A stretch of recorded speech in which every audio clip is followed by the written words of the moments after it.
Hello, good evening, नमस्कार। Temple corridor project इस budget में अनाउंस किया गया है, जो अभी प्रस्तुत हुआ है, जिसमें विष्णु महाबोधि टेम्पल कॉरिडोर बनाने की घोषणा की गई है, जो बिहार में है। ये दोनों टेम्पल। अब हम यहाँ पे यह देखने का प्रयास करेंगे कि विष्णुपाद मंदिर क्या है, इसके अलावा महाबोधि मंदिर क्या है, और इस दोनों के बीच में कॉरिडोर बनाने की बात की गई है। काशी विश्वनाथ मंदिर जो कॉरिडोर बनाया गया है, जो बड़ा सक्सेसफुल रहा है, उसी के तर्ज पे बनाने की बात की गई है। तो इससे रिलेटेड जितने भी कीवर्ड है अभी हम समझने का प्रयास करते हैं। चलिए शुरू करते हैं सबसे पहले न्यूज से।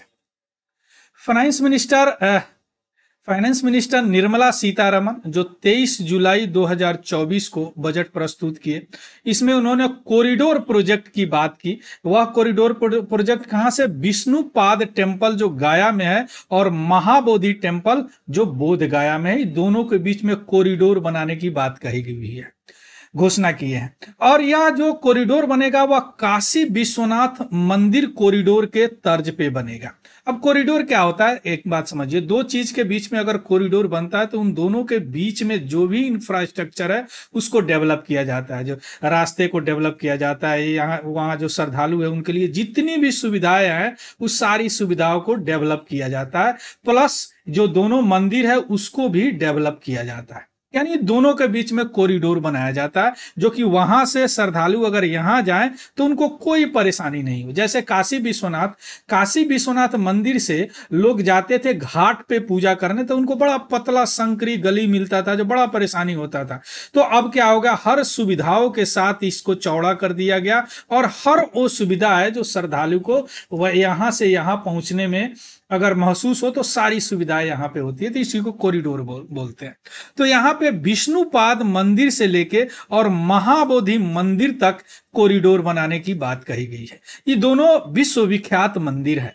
महाबोधि तो इंटरनेशनल रिकॉग्नाइज मंदिर है, अभी अब देखेंगे, है ना। इस दोनों मंदिर के बीच का जो दूरी है लोकेटेड अराउंड 10 किलोमीटर है, दोनों एक दूसरे से 10। तो यह इस 10 किलोमीटर के सारे इंफ्रास्ट्रक्चर को डेवलप करना, यही इस मंदिर का मेन, इस कॉरिडोर का मेन पर्पस है। क्लियर?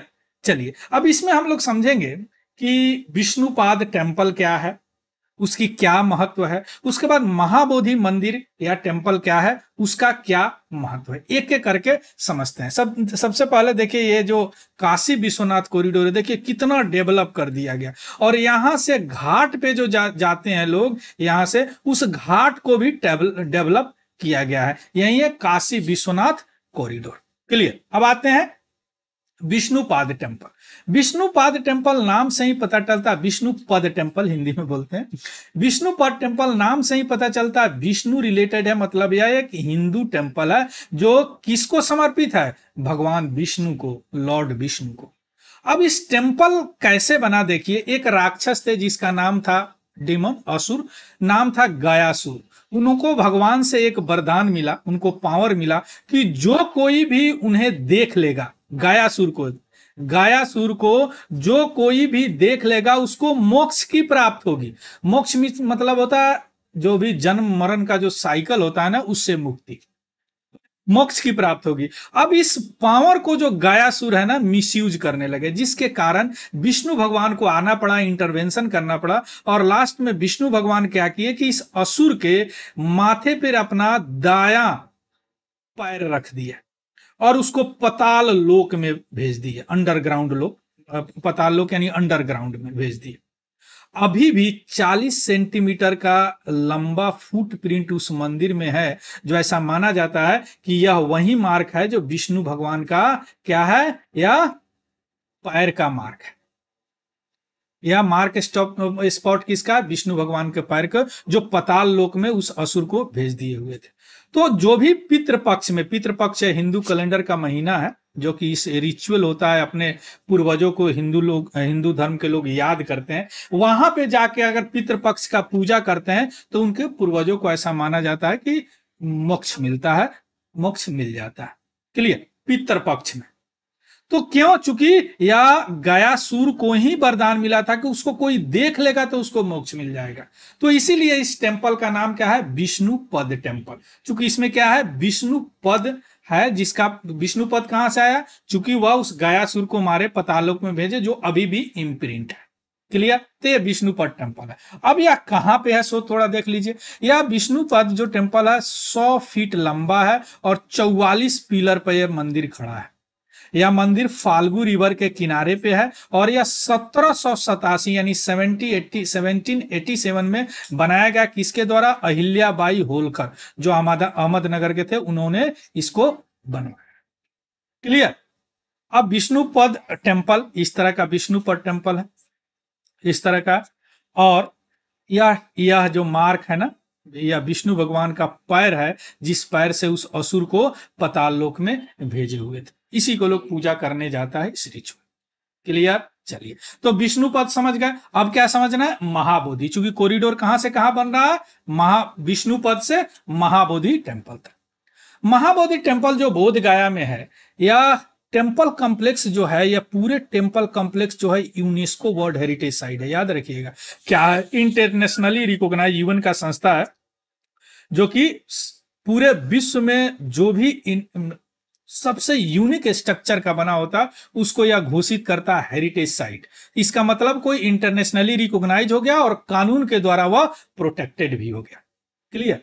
महामनी मीन्स या यूएन के देख रेख में आ गया हो। तो महाबोधि टेम्पल क्या है? बोधगया में यूनेस्को हेरिटेज साइट है। यह टेम्पल क्या है? महात्मा बुद्ध का तो नाम सुने होंगे आप लोग। महात्मा बुद्ध को वहीं पे एक पीपल का वृक्ष है जिसको महाबोधि ट्री कहा गया, वहां पे उनको ज्ञान प्राप्त हुआ था, निर्वाण प्राप्त हुआ था। अब इस महाबोधि ट्री से पूरब की तरफ यह मंदिर बना हुआ है। इसका यूनिक शेप है और हाइट लगभग 170 फीट हाइट है।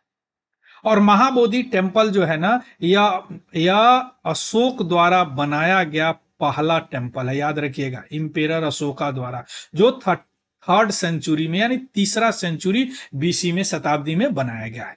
यानी प्रेजेंट अगर डेट बोले तो यह इस टेम्पल का प्रेजेंट डेट 5th से 6th सेंचुरी बताया जाता है। यह temple Mahabodhi temple complex. Clear? एक कॉम्प्लेक्स है, पूरा घेरा बना हुआ कॉम्प्लेक्स है महाबोधि टेम्पल का। क्लियर? अब यह जो टेम्पल है पूरी तरह ईंट से बनाया गया है, जो अभी भी उसी तरह खड़ा है। तो यह एक यूनिक बताता है कि उस समय ब्रिक आर्किटेक्चर कितना डेवलप था कि केवल ईंट से बना हुआ यह मंदिर अभी भी उसी तरह खड़ा है। इसीलिए तो यूनेस्को वर्ल्ड हेरिटेज साइट में इसको रखा गया, यूएन ने रखा इसको। यह बहुत यूनिक आर्किटेक्चरल है और यह 5 से 6th सेंचुरी में यह मंदिर का डेट है। अभी वैसे बनाया गया तो 3rd सेंचुरी, लेकिन उस समय उसका कुछ किया गया होगा, रिपेयरिंग वगैरह कुछ किया गया होगा। तो अभी भी यह मंदिर खड़ा है केवल ईंट पे। और कहां बना है? महाबोधि ट्री के दक्षिण पूरब में, जहां पे महाबोधि ट्री, जहां पे महात्मा बुद्ध को ज्ञान प्राप्त हुआ था, निर्वाण प्राप्त हुआ था। क्लियर? चलिए, अब हम यही है महाबोधि ट्री, इसी के पूरब में यह मंदिर है। इस तरह का मंदिर है। यह पूरा कॉम्प्लेक्स जो है यह वर्ल्ड हेरिटेज साइट है। और इस मंदिर के अंदर यह महात्मा बुद्ध है, जो कि लोग दर्शन करते हैं। अंतरराष्ट्रीय स्तर पर यह महाबोधि मंदिर में लोग आते हैं, ज्यादातर टूरिस्ट आते हैं। इसीलिए इसको डेवलप करने की घोषणा की गई हुई है बिहार में। कहां से कहां? विष्णुपद से बोधगया मंदिर।